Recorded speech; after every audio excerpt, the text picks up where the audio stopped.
चाइनवा निकला आगे। प्रयोगशाला में स्पर्म और ओवम को मिलाए, उस रोबोट को डिजाइन बनाया और 4 महीना का हो गया है लड़का, अभी कुछ दिन बाद डिलीवरी होगा। ऐसी महिला जो अपना यूट्रस में उस बच्चे को रख सके, उसे कहा गया सेरोगेट मदर। अब कुछ कुछ हीरोइन सब इसको फैशन बना ली। क्या उसमें बच्चे का कोई गुण मैच करेगा?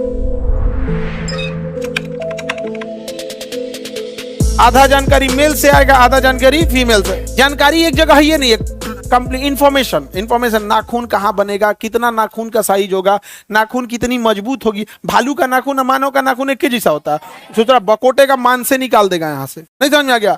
तो हर छोटा छोटा इंफॉर्मेशन तो आधा किसके पास रहेगा, मेल, और आधा फीमेल। तो बिना मेल और फीमेल की इंफॉर्मेशन शेयर किए संतान उत्पन्न ही नहीं हो सकती, भले आप शरीर के अंदर या शरीर के बाहर। अब ऐसा नहीं है, सेक्सुअल रिप्रोडक्शन में अगर फीमेल का ओवम ले ले और मेल का स्पर्म ले ले और प्रयोगशाला में एक ट्यूब में, टेस्ट ट्यूब में स्पर्म और ओवम को मिलाए, ऑटोमेटिक हो गया वहां पे। उसी को टेस्ट ट्यूब बेबी कहते हैं।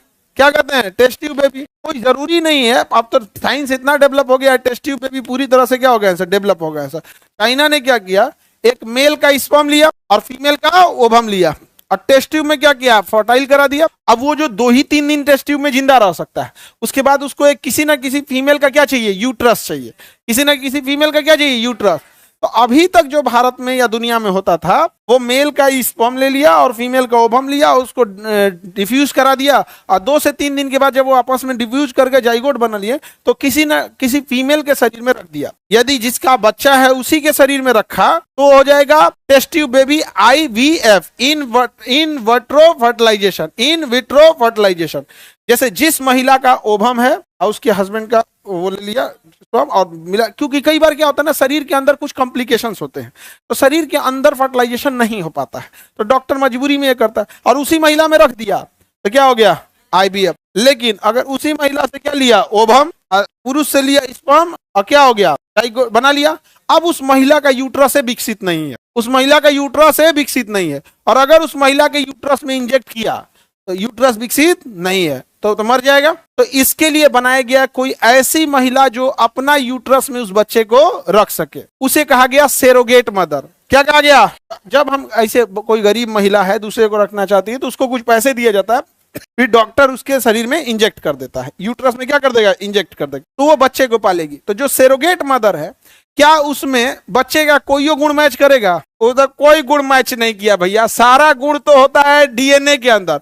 मेल के स्पर्म और फीमेल के ओवम से सारा इन्फॉर्मेशन, वो तो बस उस एक माहौल दे रही है, एक उस तरह का वातावरण दे रही है जिसमें वो क्या हो सके, फल फूल सके, बड़ा हो सके वहां पे। उसके बाद जैसे बच्चा जन्म लेगा ना उससे DNA मैच करेगा ना कुछ, तो ये है सेरोगेट मदर। ये टेक्नोलॉजी के लिए था। अगर किसी का फॉलोपियन ट्यूब डिस्टर्ब है, अंदर शरीर में किसी महिला के निषेचन की क्रिया यानी स्पर्म ओवम नहीं मिल पा रहा है, तो उसके लिए बाहर में डॉक्टर टेस्ट ट्यूब से मैच कराता है, 2 दिन के बाद उसके शरीर में वापस इंजेक्ट कर देता है, तो उसे क्या किया गया, IVF। लेकिन पता चला उसका यूट्रस भी खराब है, तो फिर उसको क्या करना पड़ेगा, सेरोगेट मदर। ये साइंस के लिए था।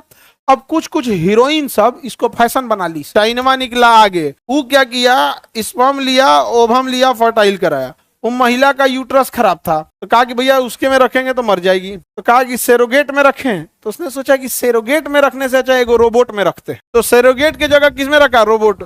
उस रोबोट को डिजाइन बनाया और उसके अंदर सेम वैसा ही वातावरण बनाया जैसे माँ के किस में होता है, यूट्रस में होता है। किस में होता है, यूट्रस में होता है। उतना ही टेम्परेचर, उतना ही हार्डनेस, उतना ही soft tissue, temperature A to Z monitor किया और पूरा मॉनिटर करके लगा दिया वहां पर। एक वॉशिंग मशीन टाइप का बनीले उसी में रख दिया और बड़ा हो रहा है, और 4 महीना का हो गया है लड़को, अभी कुछ दिन बाद डिलीवरी होगा रोबोट का उसके यहाँ। तो हम लोग सेरोगेट बना रहे हैं, वो रोबोट बना रहा है। चाइना बहुत आगे चला गया। हाँ, भोजन कहाँ से करता होगा, उसको भोजन देने भी क्या जरूरत है वहां पे, तो इंजेक्शन के थ्रू उसको सारा लिक्विड दे रहा है। उसको पोटेशियम कितना चाहिए, फास्फोरस। मरीज वेंटिलेटर पर रहता है तो क्या रोटी सब्जी खाता है, पौंके है जी पूरा।